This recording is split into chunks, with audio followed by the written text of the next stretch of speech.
sport of motocross racing is finally starting to come back amid the pandemic. Fremont's Brandon Ray had to put that season on hold.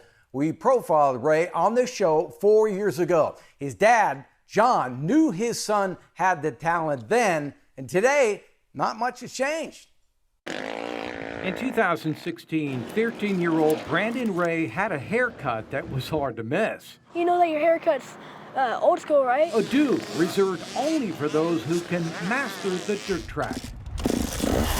4 years later, Ray's mullet is gone and his voice deeper. The changes are symbolic of the dedication to his craft. My goal ain't just being a pro rider, because I feel like a lot of people can be pro riders. I want to someday I want to be number one, and that's my big goal. That bike is like an extension of his body. When he's in the jumps, he looks like a gazelle. He's all.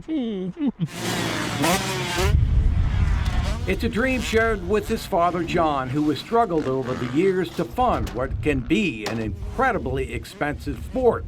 In 2016, John was ready to take drastic measures to help keep Brandon on the bike. We're going to talk about selling the house and buying something a little smaller, maybe having some money to finish this out, to see him out.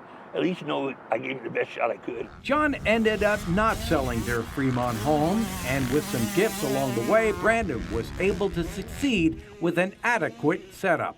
Penny pinched everything. We went to every race. We cook our own food. We take our barbecue. We don't go out. A lot of my competitors, their parents either have money or they have someone help them out. Life changed about a year ago when word of B. Ray's abilities made it up to JMC Motorsports in Pasco, Washington. The team extended Ray a contract. I looked at my dad, I literally started crying because I never had this opportunity. It was just such a big thing for us, and we've been working so hard for this moment. We both had tears coming out of our eyes. I cried. I cried. It was like a dream come true. It's what we've been hoping for all this time. The benefit of the team could make his career. His ride is now top of the line, and traveling expenses are now covered by JMC. Now, Ray gets into the side of him. Just face it, you're a billboard. You're a billboard, and you got to be at all them big races. I never could afford to get Brandon those big races. If I could have, I believe he'd have had a sponsor a long time ago. But I never could get him those big races, and that was one good thing about signing this contract, because they said that they're going to get him to the races he needs to be at, and that's going to open doors for him. So I'm just so stoked to be up here, and I thank you to everyone that helped me out. While Brandon's motocross career is trending up, John's health continues to trend down. An old leg injury nearly led to an amputation.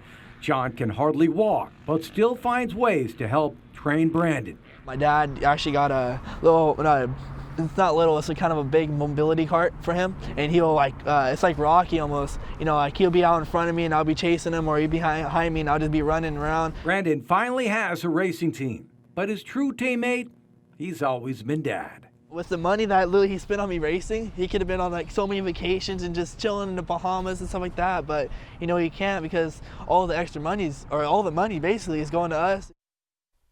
And John reports they are training hard for the big Loretta Lynn race coming up in August. Game day returns after this.